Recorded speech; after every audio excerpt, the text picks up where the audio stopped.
हमारे देश के प्रधानमंत्री जी को इजराइल दिखाई दिया, उनको मणिपुर दिखाई नहीं देता।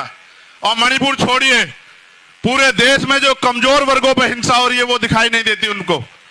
सरकारी कर्मचारी बड़ा आंदोलन कर रहे थे दिल्ली में कि हमें पेंशन दो, नौजवान सड़कों पे है, रोजगार नहीं है, महंगाई बेरोजगारी ने कमर तोड़ दी है, कोई कहने वाला नहीं है।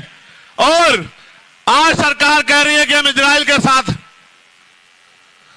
आप ये जानते हो, अगर आपने इतिहास पढ़ा, और मेरा जमीर इस बात की गवाही देता है कि हमें हमेशा कमजोरों के साथ खड़ा होना चाहिए, अपने हक की लड़ाई लड़ने वालों के साथ खड़ा होना चाहिए।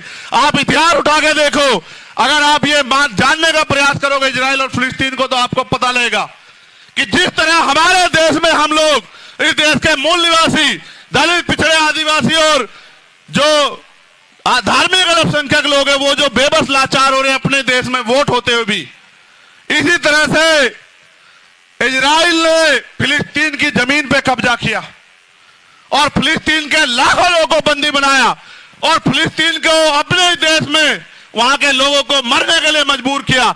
मैं हिंसा का समर्थन नहीं करता, मगर आप ये बताओ, अगर वहां फिलिस्तीन की लड़ाई गलत है तो देश ने जो आजादी की लड़ाई लड़ी अंग्रेजों के खिलाफ, वो कहां सही है आप बताओ। यहां भी तो शहीद आजम सरदार भगत सिंह ने अपने प्राणों के बलिदान दिए, उनकी यूनिट ने प्राणों के बलिदान दिए अपनी मातृभूमि की रक्षा के लिए, उसको आजादी के लिए अंग्रेजों से।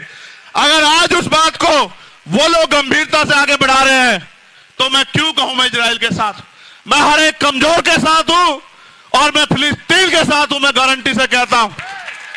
क्योंकि अगर किसी का हक छिनेगा वो चुप नहीं बैठेगा, सरकार को जवाब देना पड़ेगा कि सरकार अपने निजी स्वार्थों के चक्कर में विदेश पॉलिसी खराब ना करे।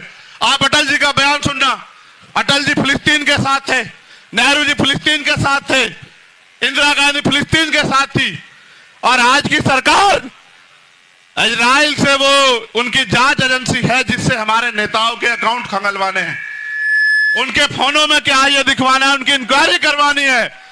अपने निजी संबंधों को बचाए रखने के लिए अपने देश की फॉरेन पॉलिसी खराब कर रहे हो। चाइना का मुकाबला करो अगर तुम में दम है प्रधानमंत्री जी, हम आपके साथ खड़े हैं। चलो चाइना की तरफ आगे बढ़ो, चलो कूच करो, हम देखेंगे आप में कितना दम है। आज से पहले गोली हम खाएंगे, ये देश हमारा है, इस मुल्क के लिए शहादत हम सहेंगे। लेकिन अगर आप देश से गद्दारी करोगे तो ये होने नहीं देंगे हम, इस बात को याद रखना। पूरी भीम आर्मी, पूरी आज समाज पार्टी शोषितों, वंचितों, मजलूमों के साथ खड़ी।